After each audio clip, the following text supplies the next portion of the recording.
When the world feels lost in shadows, light becomes more than a symbol. It becomes hope itself. There are moments in every heart when darkness feels endless, when even prayer seems to echo back in silence. And yet, there is a light that does not fade, a presence that breaks through even the deepest night. That light is Jesus. The Gospel of John opens not with genealogy or history, but with eternity. In the beginning was the Word, and the Word was with God, and the Word was God. Before anything was made, the Word already existed. John does not start his Gospel by telling us where Jesus was born or how he grew up. He begins with who Jesus is. The light of the world was not created. He is the source of creation itself. This introduction sets a tone of cosmic importance. It's not just about one man in history, it's about the eternal God stepping into his own creation. When John says, "The light shines in the darkness, and the darkness has not overcome it," he defines the tension of all human existence. There's always been darkness, sin, fear, corruption, despair, but there has also always been a light that cannot be extinguished. In the culture of John's time, light represented truth and divine revelation.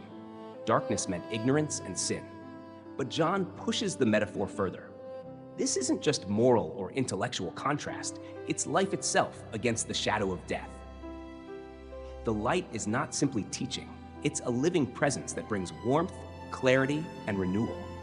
The first readers of this gospel would have known how radical this statement was.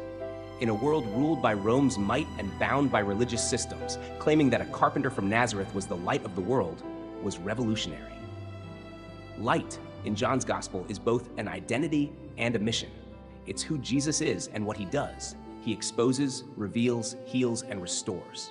The Greek word John uses for overcome in John 1:5, katalambano, carries a dual meaning, to grasp intellectually or to conquer. So when John says the darkness has not overcome the light, he also implies the darkness cannot understand it. Evil cannot comprehend goodness because its very nature is to distort what is true. Sin blinds the heart while Christ illuminates it. The spiritual blindness that pervades the world cannot grasp the full beauty of the divine light, yet it cannot destroy it either. This is a mystery of grace. The light keeps shining, not because the world welcomes it, but because God wills it.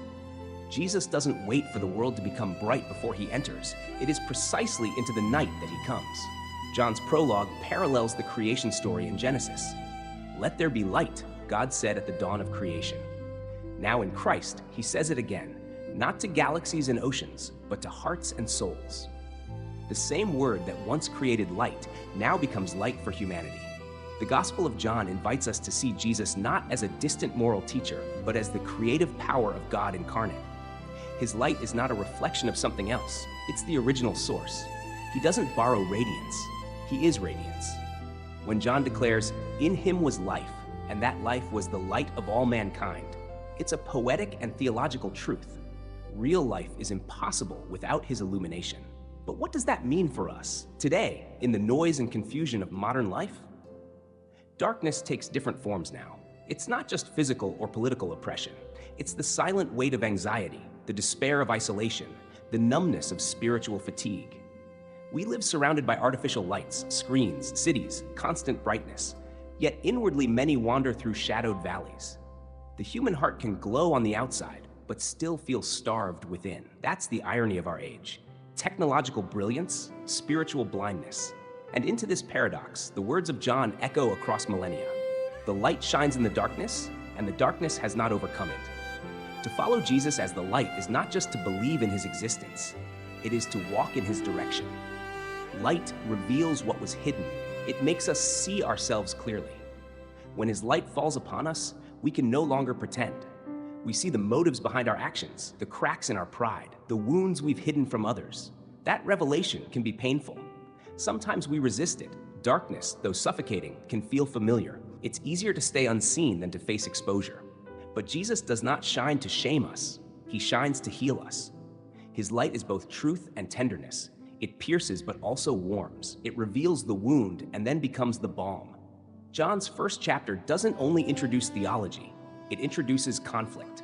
The light enters a world that largely rejects it. He came to that which was his own, but his own did not receive him. This rejection is not merely historical, it continues in every generation.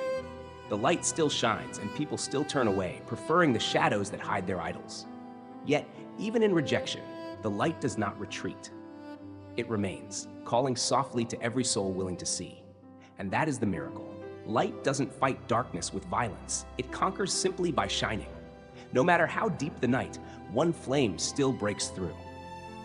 There's a moment in every believer's journey when the Gospel of John becomes personal. It's when the light of men becomes my light. When we realize that his illumination is not just cosmic, but intimate. Jesus does not only light up galaxies, he lights up your room, your grief, your questions, your failures. He steps into the private corners of your heart where even you are afraid to look. The darkness within is not too thick for him.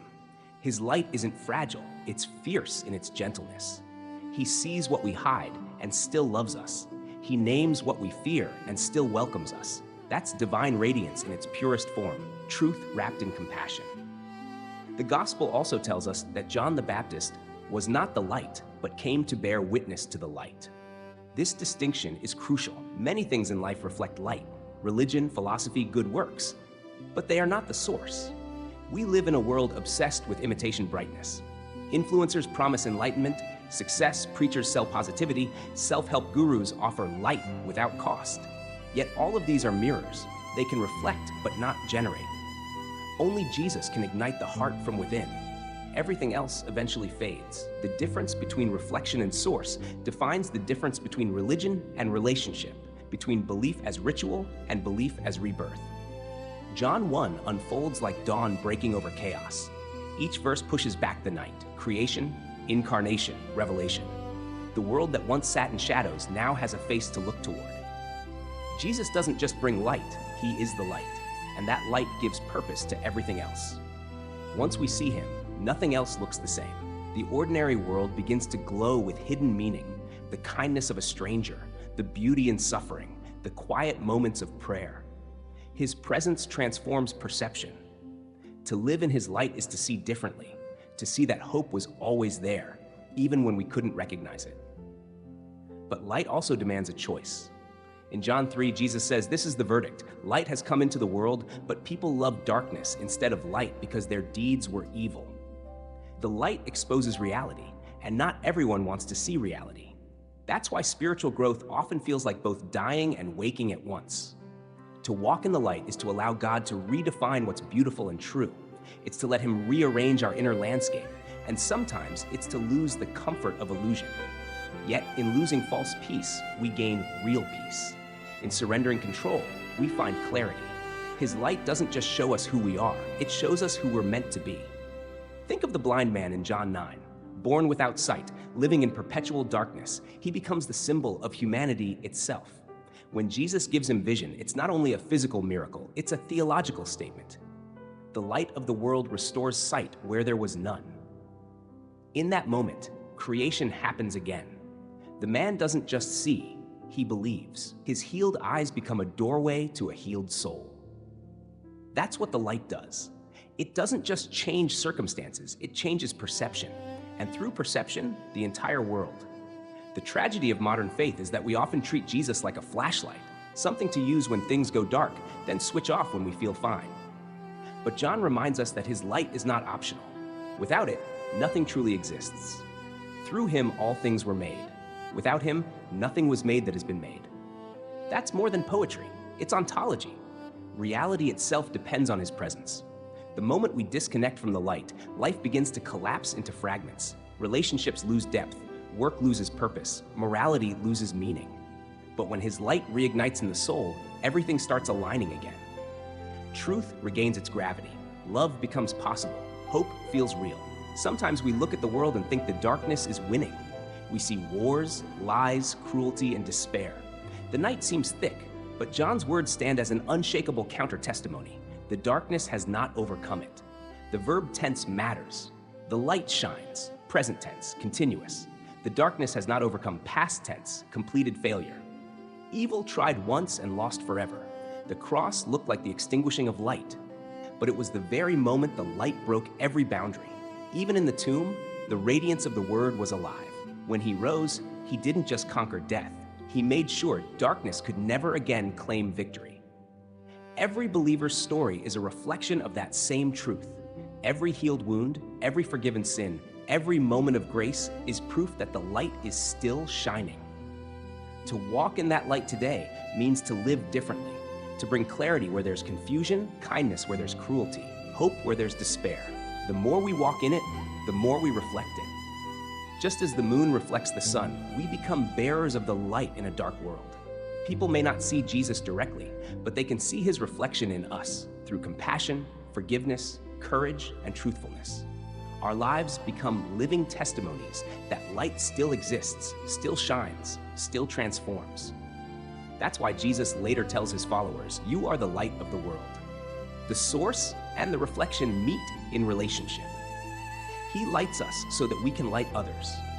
If you've been walking through a season where everything feels dim, faith fading, prayers unanswered, the future uncertain, remember, light doesn't vanish. Sometimes it's just waiting to be seen differently. Sometimes God dims the room not to punish us, but to make the smallest flame visible. And that flame is always Christ himself. He has never left. He is never absent. He does not flicker or fade. He is the same light that spoke galaxies into being, and the same light that whispers peace to your anxious soul. If you let him, he will make even your pain luminous. The first chapter of John invites us to start where the universe started, with light. Every spiritual rebirth begins the same way. We recognize the darkness for what it is, and then we open our eyes to the one who stands shining before us. Jesus doesn't offer escape from the world's night. He offers illumination within it. He makes sense of chaos. He turns wounds into windows. He transforms the void into vision. That's the power of the Word made flesh. That's the light that no darkness can overcome. Thank you for watching today's message on Holy Path Insights. If this reflection on Jesus, the light in the darkness, touched your heart, please take a moment to like this video, share it with someone who might need hope today, and subscribe to the channel to journey deeper in faith together. May his light continue to shine in you and through you wherever you are.